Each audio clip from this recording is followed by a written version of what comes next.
فاتحہ۔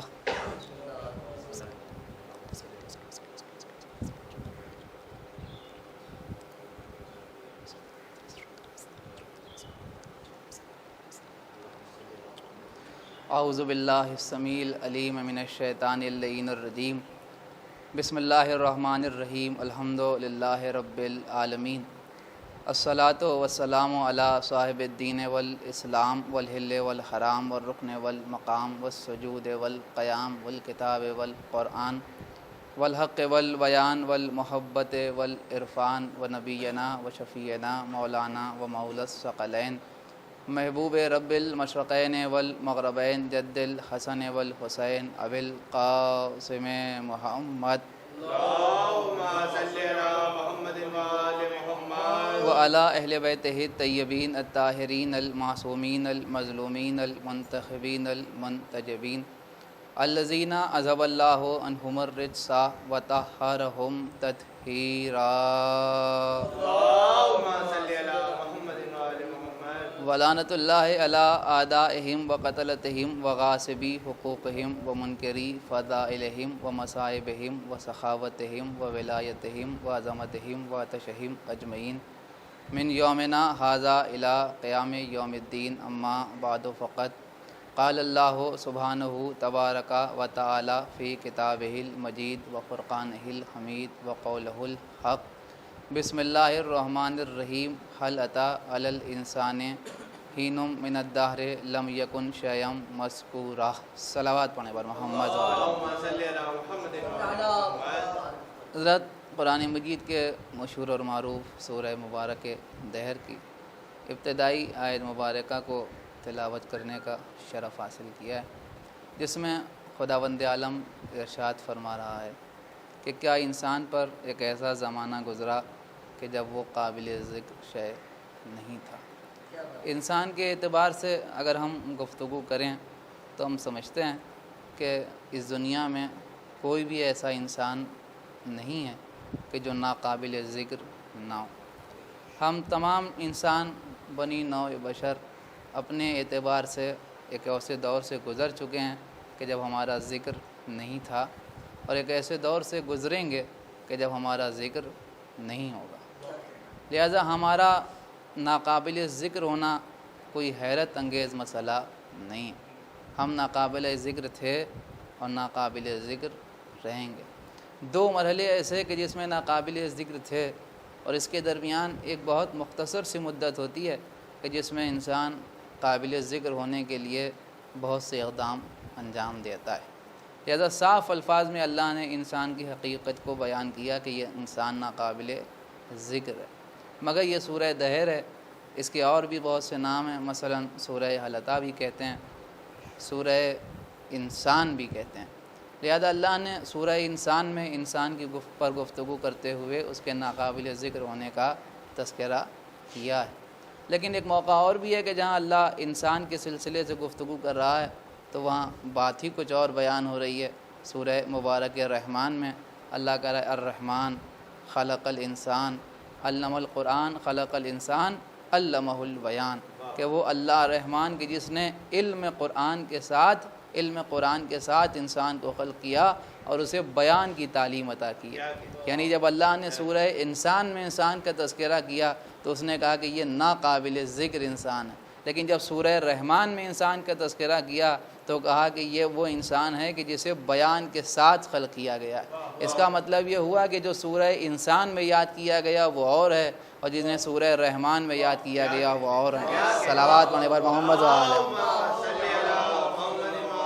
سورہ رحمان میں جنہیں یاد کیا گیا وہ کچھ خاص لوگ ہیں، سورہ انسان میں جنہیں یاد کیا گیا وہ اور لوگ ہیں۔ سب سے آسان پہچان یہ ہے کہ جنہیں سورہ انسان میں یاد کیا گیا وہ ناقابل ذکر انسان ہیں، جنہیں سورہ رحمان میں یاد کیا گیا وہ صاحب بیان انسان ہیں۔ لیکن مسئلہ یہ کہ اللہ نے لفظ دونوں کے لیے انسان ارشاد فرمایا، سورہ انسان میں بھی لفظ انسان ارشاد ہوا، سورہ رحمان میں بھی لفظ انسان ارشاد ہوا۔ اب یہ فرق کیسے پتہ چلے گا کہ سورہ انسان والا انسان کون ہے اور سورہ رحمان والا انسان کون ہے؟ تو قبلہ اس پڑھے لکھے مجمع کے سامنے ایک جملہ میں آپ کی خدمت میں عرض کروں کہ جنہیں سورہ انسان میں یاد کیا گیا، یعنی ہمارے جیسے انسانوں کو، تو ہم خلقتاً انسان ہیں، توجہ فرمائیے گا کہ ہم خلقتاً انسان ہیں، یعنی انسان خلق ہوئے، انسان رہیں گے اور انسان ہی مر جائیں گے، لیکن جنہیں اللہ نے سورہ الرحمن میں یاد کیا وہ خلقتاً انسان نہیں ہے۔ توجہ فرمائیے گا وہ خلقتاً انسان نہیں ہے، وہ ہیں نور۔ اول ما خلق اللہ نوری، اللہ نے سب سے پہلے میرے نور کو خلق کیا گیا، خلق کیا، اس کا مطلب یہ ہوا کہ یہ ہیں نور، یہ نور ہیں، لیکن ان کو اللہ نے انسان کہہ کے خطاب کیا۔ اب ہمارے جیسے انسانوں میں اور ان میں فرق کیا ہے؟ ایک بہت معمولی آسان فرق یہ ہے کہ ہم خلقتاً انسان ہیں اور یہ ضرورتاً انسان ہیں۔ توجہ فرمانے بھائی، ہم خلقتاً انسان ہیں اور یہ ضرورتاً انسان ہیں۔ ہم انسانی خلق کیے گئے اور انہیں ضرورتاً انسان بنایا گیا۔ تو اس بات پر ایک سوال ضرور پیدا ہوگا کہ بھائی ضرورت کیا پڑی کہ انہیں انسان بنا کے بھیجا گیا؟ ہمارے جیسے انسانوں کو انسان بنانے کے لیے اللہ نے انہیں انسان بنا کے بھیجا ہے۔ صلوات پڑھنے پر محمد و آل محمد، ایک صلوات اور پڑھنے پر محمد و آل محمد۔ اللہ نے ہمارے جیسے انسانوں کو انسان بنانے کے لیے انہیں انسان بنا کے بھیجا۔ اس کا مطلب سورہ رحمان والا انسان اور ہے اور سورہ انسان والا انسان اور پھر اس کے بعد سورہ رحمان میں، سورہ انسان میں یعنی سورہ دہر میں یعنی سورہ حلطہ میں اللہ انسان پہ گفتگو کر کے کہہ رہا ہے کہ ہم نے اس انسان کو انا خلقنا الانسان من نطفۃ امشاج نبتلیہ فجعلناہ سمیعا بصیرا، اور ہم نے اس انسان کو ماں باپ کے ملے جلے نطفے سے پیدا کیا ہے۔ توجہ فرمائے گا، ہم نے اس انسان کو ماں باپ کے ملے جلے نطفے سے پیدا کیا ہے، اور فجعلناہ سمیعا بصیرا، اور ہم نے اسے دیکھنے اور سننے والا بنایا ہے۔ اس کا مطلب یہ ہوا کہ سورہ انسان والے انسان کی ایک پہچان یہ ہے کہ جب یہ خلق کیا گیا تو اسے اللہ نے سماعت عطا کر کے بھیجا اور بصارت عطا کر کے بھیجا، یعنی اسے سننے والا بنایا اور دیکھنے والا بنایا۔ ایک فرق اور سورہ انسان والے انسان اور سورہ رحمان والے انسان میں ظاہر ہوا کہ جسے سورہ انسان میں یاد کیا گیا وہ صرف دیکھتا اور سنتا ہوا آتا ہے، جنہیں سورہ رحمان میں یاد کیا گیا وہ بولتے ہوئے آتے ہیں۔ توجہ فرمانے، وہ بولتے ہوئے آتے ہیں، لہذا جب یہ آتے ہیں تو پوچھتے ہیں توریت سناؤں، انجیل سناؤں، زبور سناؤں۔ صلوات پڑھنے پر محمد و آل محمد۔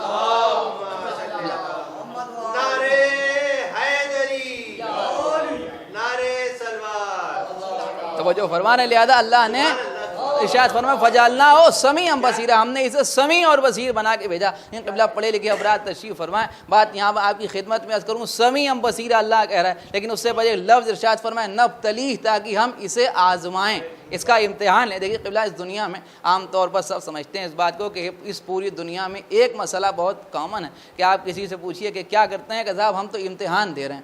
آج کل کے حالات بھی اسی طریقے ہیں کہ اگر آپ لوگوں سے پوچھئے کہ کیا ہو رہا ہے، حالات کیسے ہیں، کہ صاحب کیا بتائیں، اللہ امتحان لے رہا ہے، اس طریقے سے امتحان ہو رہا ہے، حالات اس طریقے کے ہیں، لوگ سمجھتے ہیں کہ ہم امتحان دے رہے ہیں۔ جس سے بھی پوچھئے امتحان دینے کے لیے دنیا میں آئیں، اس دنیا میں امتحان دینے کے لیے آئیں، امتحان دینے کے لیے آئیں۔ مگر کبھی آپ نے اس مسئلے پر غور کیا کہ اللہ امتحان لینے کے لیے جو ہمیں دنیا میں بھیج رہا ہے تو کون سا امتحان ہے جو ہم دینے کے لیے اس دنیا میں آئیں؟ مسئلہ یہ کہ امتحان کا خاصہ یہ ہے کہ پہلے سبق پڑھایا جاتا ہے اور پھر امتحان لیا جاتا ہے۔ توجہ فرمائے کہ بھائی پہلے سبق پڑھایا جاتا ہے اور پھر امتحان لیا جاتا ہے، لیکن امتحان کے لازمے میں ہم نے دو چیزیں دیکھی کہ ہمارے یہاں دنیا میں جب کبھی امتحان ہوتا ہے تو جواب یا سنے جاتے ہیں اور یا لکھوائے جاتے ہیں۔ توجہ فرمائے کہ یا تحریری ہوتا ہے یا تقریری ہوتا ہے، یا جواب تحریر کروائے جاتے ہیں یا جواب سنے جاتے ہیں۔ تو اللہ کو کہنا چاہیے تھا کہ ہم نے اس انسان کو امتحان دینے کے لیے پیدا کیا ہے اور ہم نے اسے لکھنے کی طاقت عطا کی ہے، اسے بولنے کی طاقت عطا کی ہے، لیکن اللہ کہہ رہا ہے کہ ہم نے اسے سننے والا بنایا ہے اور دیکھنے والا بنایا ہے۔ اس کا مطلب یہ ہوا کہ یہ بات تو صاف ہو گئی کہ اللہ جو امتحان لینے والا ہے اس میں لکھنے بولنے کا کام نہیں ہے، دیکھنے سننے کا کام ہے۔ توجہ فرمائے بھائی، اس میں دیکھنے سننے کا کام ہے۔ اللہ جو ہم سے امتحان لینے والا ہے اس میں دیکھنے سننے کا کام ہے، لیکن لازمہ یہی ہے کہ پہلے سبق پڑھایا جاتا ہے اور پھر امتحان لیا جاتا ہے۔ اب آپ ظاہر ہے کہ یہاں پر یہ بات بہت آسانی سے سمجھ میں آنے والی ہے کہ ہم نے تمام چھوٹے بڑے سبق جو پڑھے ہیں وہ سب مدرس اعظم سرکار ختمی مرتبہ حضرت محمد مصطفیٰ صلی اللہ علیہ وآلہ وسلم سے پڑھے۔ ہم نے سارے کے سارے سبق جو پڑھے ہیں وہ اپنے رسول سے پڑھیں، اپنے سرکار سے پڑھیں۔ اب آپ پیغمبر کی 23 سال کی تبلیغی زندگی میں دیکھ کے ہمیں بتائیے کہ حضور نے ایسا کون سا سبق پڑھایا کہ جس میں سنانے کا کام بھی ہو اور دیکھنے کا کام بھی ہو؟ آئے توجہ فرمانے بھائی، ایسا کون سا سبق حضور نے ہمیں پڑھایا جس میں سننے کا کام بھی ہو اور دیکھنے کا کام بھی ہو؟ تو بھائی ایک ہی منظر ہمیں نظر آ رہا ہے میدان غدیر میں کہ دونوں ہاتھوں پر مولا علی کو بلند کر کے دکھا بھی رہے ہیں اور من کنت مولا فہذا علی مولا سنا بھی رہے ہیں، گویا بتانا چاہتے ہیں جس نے یہ منظر دیکھ لیا وہ بصارت کے امتحان میں کامیاب ہو گیا، جس نے من کنت مولا سن لیا وہ سماعت کے امتحان میں کامیاب ہو گیا۔ صلوات بر محمد و آل محمد۔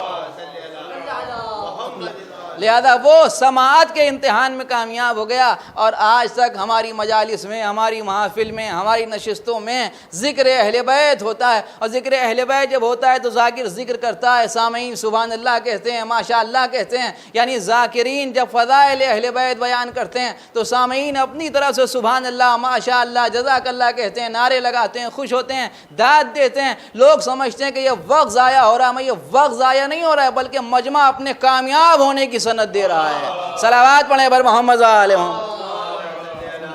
بات تمام ہو رہی ہے، لہذا اللہ کہہ رہا ہے فجعلنا ہو سمیعا بصیرا۔ بس قبلہ آخری ایک یا دو باتیں اور اس کے بعد گفتگو تمام۔ اللہ کہہ رہا ہے ہم نے اس انسان کو سننے اور دیکھنے والا بنایا، امتحان۔ اور پھر یہاں خداوند عالم پیغمبر علیہ السلام دونوں ہاتھوں کو بلند کر کے فرما رہے من کنتم مولا فہذا علی مولا۔ لہذا جس نے اس منظر کو دیکھا وہ بصارت کے امتحان میں کامیاب ہوا، جس نے اس منظر پیغام کو سنا وہ سماعت کے امتحان میں کامیاب ہوا۔ اور دوسری چیز یہ کہ اللہ کہہ رہا ہے کہ انا خلقنا الانسان من نطفۃ امشاج نبتلیہ فجعلناہ سمیعا بصیرا۔ ہم نے اس انسان کو ماں باپ کے ملے جلے نطفے سے پیدا کیا ہے۔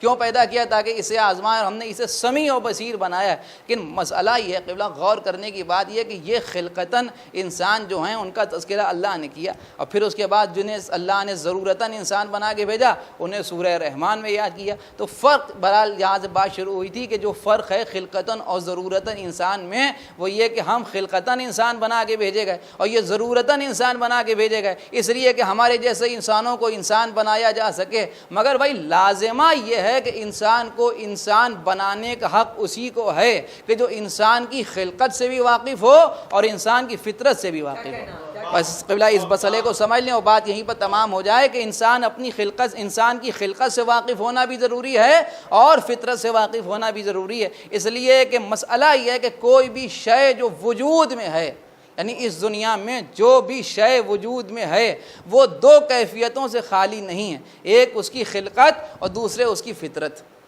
دو چیزوں سے، دو کیفیتوں سے مل کے ایک شے کا وجود آتا ہے۔ بہت آسان مثال، کسی بھی شے کو آپ لے لیں، چاہے وہ جباتات میں ہو، نباتات میں ہو، حیوانات میں ہو، کسی بھی شے میں ہو، اگر وہ وجود میں ہے تو اس کی دو کیفیتیں ضروری ہیں، ایک خلقت اور دوسرے فطرت۔ خلقت یعنی اس کا باڈی اسٹرکچر جو ہمارے سامنے ہوتا ہے، فطرت یعنی اس کا آپریٹنگ سسٹم۔ مثال کے طور پر آنکھیں خلقت ہیں، دیکھنا فطرت ہے، کان خلقت ہیں، سننا فطرت ہے، زبان خلقت ہے، باتیں کرنا بولنا فطرت ہے، ہاتھ پیر جو ہیں یہ خلقت ہیں، ان سے اٹھانے بٹھانے کا کام کرنا، راستہ طے کرنے کا کام کرنا یہ فطرت ہے۔ لہذا اللہ کہہ رہا ہے کہ اللہ نے ہمیں جو خلق کیا وہ خلقتاً بنایا، اور ایجاد سورہ رحمان والوں کو اللہ نے ضرورتاً بنایا۔ لہذا مسئلہ یہ ہے کہ ان کا خلقت انسانی سے واقف ہونا ضروری ہے، اس لیے کہ انسان کو انسان بنانے کا حق اسی کو ہے کہ جو انسان کی خلقت سے بھی واقف ہو اور فطرت سے بھی واقف ہو۔ توجہ فرمائے بھائی خدا کے لیے کہ انسان کی خلقت سے بھی واقف ہو اور فطرت سے بھی واقف ہو۔ اب ہم ذرا سا غور کریں کہ یہ خلقت سے واقف ہیں یا نہیں،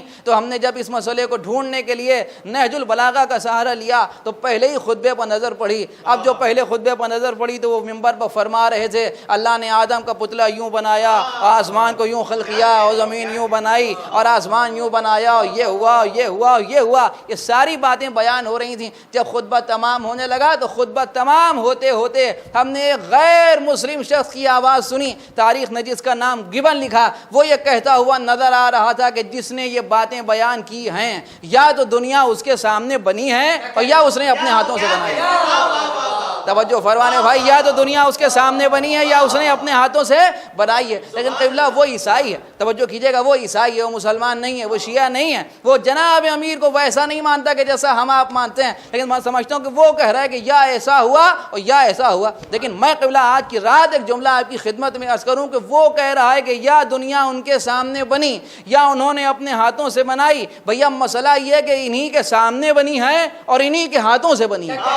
ہائے ہائے توجہ فرمائی بھائی، انہی کے سامنے بنی ہے اور انہی کے ہاتھوں سے بنی ہے۔ دلیل سامنے بنی ہے کہ دلیل یہ ہے کہ اول ما خلق اللہ نوری، اللہ نے سب سے پہلے میرے نور کو خلق کیا۔ انا والی من نور واحد، ہم والی ایک ہی نور کے دو حصے ہیں، لہذا جب یہ سب سے پہلے خلق کیے گئے تو جنت ان کے بعد، کوثر ان کے بعد، آسمان ان کے بعد، زمین ان کے بعد، ملائکہ ان کے بعد، حوریں ان کے بعد، غلمان ان کے بعد، سب کچھ ان کے بعد خلق ہوا۔ اور رہی بات اس کی کہ ان کے ہاتھوں سے بنی ہے تو اس کی دلیل بھی ہے، اللہ قرآن میں ابلیس کو مخاطب مخاطب کر کے کہہ رہا ہے جب اس نے سجدہ کرنے سے انکار کیا تو اللہ نے کہا کہ تو نے اسے تجھے سجدہ کرنے سے کس نے روکا؟ اسے کہ جسے ہم نے اپنے دونوں ہاتھوں سے بنایا تھا۔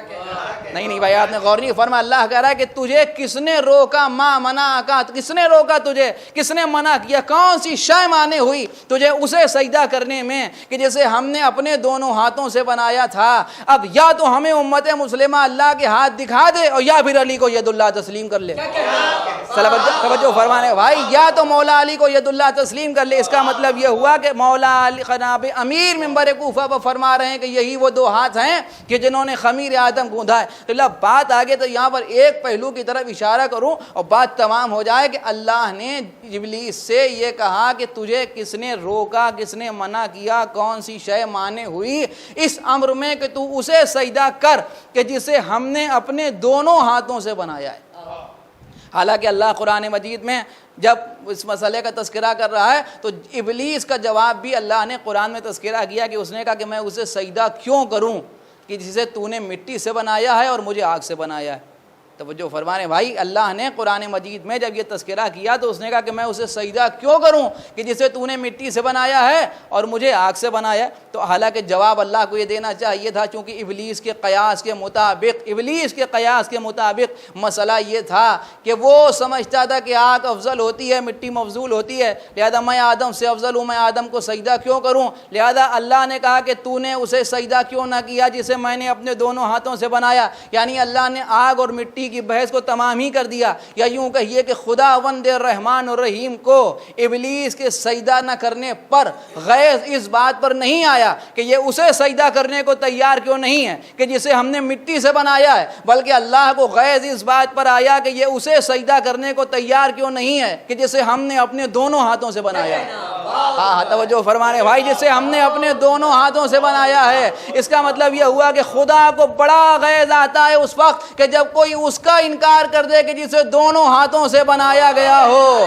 ہائے توجہ فرمانے، جسے دونوں ہاتھوں سے بنایا گیا ہو۔ اب عرش پر آدم دونوں ہاتھوں سے بنائے جائیں تو ان کے انکار کرنے والے کو اللہ ابلیس کہتا ہے، اور اگر فرش پر علی دونوں ہاتھوں سے مولا بنائے جائیں تو ان کا انکار کرنے والا فخر ابلیس ہوتا ہے۔ صلوات پر محمد و آل محمد، ایک صلوات اور پڑھ دیں پر محمد و آل محمد۔ بات تمام ہو گئی عزیزان محترم۔ یہ انسان قبلہ وہ ہیں کہ جو خلقتاً انسان نہیں بلکہ ضرورتاً انسان، ہمارے جیسے انسانوں کو انسان بنانے کے لیے دنیا میں بھیجے گئے، اور ظاہر ہے کہ پوری زندگی جناب امیر کی اسی سلسلے سے گزر گئی، اور ظاہر ہے کہ انسان، اور وہ انسان کہ جو سورہ رحمان میں یاد کیا گیا، وہ انسان کہ جو ضرورتاً انسان بنا کے بھیجا گیا، ظاہر ہے کہ جناب امیر کے لیے، کیونکہ بات بہت دور تک جا رہی ہے، اس وقت میں آپ کی خدمت میں ایک جملہ میرا جی چاہتا ہے کہ عرض کر دوں کہ مولا کائنات کے حوالے سے ظاہر ہے کہ اگر شخصیت کے اعتبار سے گفتگو ہو تو ہم سمجھتے ہیں کہ کہیں نہ کہیں اس بات کو ماننا پڑے گا کہ ابھی دنیا تک پیغام مرتضوی پہنچ نہیں پایا۔ توجہ فرمائیے گا کہ جو بات میں عرض کرنا چاہ رہا ہوں کہ پیغام مرتضوی دنیا تک پہنچ نہیں پایا۔ کیوں؟ مسئلہ یہ ہے کہ جناب امیر کی شخصیت کو اگر دنیا پہچان لیتی تو یقین جانیے حالات کچھ اور ہی ہوتے۔ اب میں ایک بات کہہ کے بات کو تمام کروں کہ اکثر لوگ یہی سمجھتے ہیں، مسلمانوں کے تمام طبقات میں تمام تقاریر ہوتی ہیں، سنتے ہیں، بات کرتے ہیں، دیکھتے ہیں، یہ ساری باتیں سمجھنے کی عام طور کے سامنے کی باتیں ہیں کہ ہم یہ سمجھتے ہیں کہ جب بھی جناب امیر کے حوالے سے گفتگو ہوتی ہے تو ہم یہی سمجھتے ہیں کہ مولا علی مذہبی شخصیت کا نام۔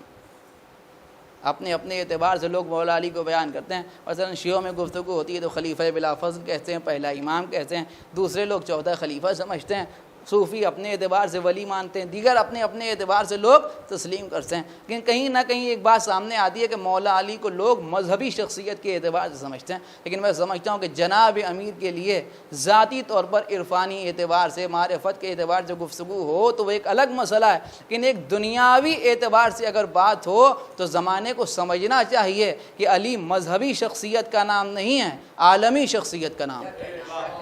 توجہ فرما رہے ہیں، عالمی شخصیت کا نام، اس لیے کہ شخصیت عالمی کیسے ہوتی ہے؟ اجماع سے ہوتی ہے، شورا سے ہوتی ہے، قہر و غلبہ سے ہوتی ہے، دولت کی بنیاد پر ہوتی ہے کہ صاحب عالمی شخصیت کے لیے ان تمام چیزوں کا مسئلہ نہیں ہے۔ شخصیت کے وجود کا فائدہ جہاں تک جائے گا، شخصیت کا اثر وہاں تک جاتا ہے۔ اگر آپ نے اپنے علاقے کے فائدے کے لیے کام کیا ہے شخصیت علاقے میں محدود رہ جائے گی. اگر آپ نے اپنے شہر کے فائدے کے لیے کام کیا ہے اور تو شخصیت علاقے کے تک محدود رہ جائے گی. اگر آپ کا فائدہ زندگی کا شہر والوں کو ہو رہا ہے تو آپ کی شہر میں شخصیت مشہور ہو جاتی ہے. ملک کے فائدے کے لیے کوئی شخص کام کرتا ہے تو شخصیت ملک کے پیمانے پر پہچانی جاتی ہے. لیکن اگر کسی کی زندگی سے دنیا کو فائدہ ہو رہا ہے تو ایسی شخصیت کو عالمی شخصیت کہتے ہیں. اب ظاہر سی بات ہے کہ علم کا تذکرہ ہو اور علی کے بغیر تمام ہو جائے ممکن ہی نہیں ہے. توجہ فرمانے بھائی, سخاوت کا ذکر ہو اور علی کا نام نہ آئے مسئلہ ممکن ہی نہیں ہے. عبادت کی بات ہو علی کے بغیر ذکر تمام ہو جائے ممکن ہی نہیں ہے. یعنی کسی بھی میدان ہنر اور صلاحیت کا ذکر شروع چاہے جہاں پر ہو تمام بغیر علی کے نہیں ہو سکتا. یہی اس بات کی دلیل ہے کہ علی مذہبی شخصیت کا نام نہیں ہے, عالمی شخصیت کا نام ہے. صلوات پڑھیں بر محمد و آل محمد. اور اسی میں اہم ترین مسئلہ جو دنیا کی اس وقت سب سے بڑی پرابلم ہے وہ ہے عدالت. عدالت کا بڑا مسئلہ ہے. اور ندائے عدالت انسانی نام کی ایک مشہور زمانہ کتاب لکھی گئی, اس میں جو اس بات پر غور کیا گیا اور اس بات کے نتیجہ صاحب کتاب نے پیش کیا وہ یہی تھا کہ اس دنیا میں علی کے قتل کی جو سب سے اہم وجہ تھی وہ تھا ان کا عدل. جناب مولا کائنات کو جو قتل کیا گیا ان کی شہادت جو ہوئی وہ عدل علی کی بنیاد پر ہوئی. یعنی عدل دنیا جو اپنے اعتبار سے اس وقت سب سے زیادہ پریشانی میں, ظاہر ہے کہ جب عالمی اعتبار سے عدل کی آواز بلند ہو تو علی کی عدالت سامنے آتی ہے. وہ ایک ایسا عادل اور عادل لا زوال کہ جس کی عدالت کو تا قیامت تک زوال نہیں.